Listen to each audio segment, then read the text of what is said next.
Hi everyone, here we've got Samsung Galaxy M22 and let me share with you how to activate automatic system updates on this device. So first of all, let's enter the settings and now let's scroll down to the very bottom to the developer options.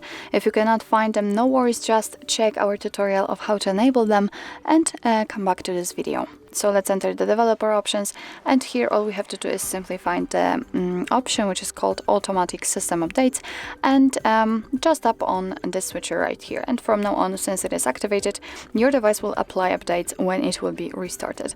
Obviously you can turn it off whenever you want to. So actually this is it. This is how to activate auto system updates in your Samsung Galaxy M22.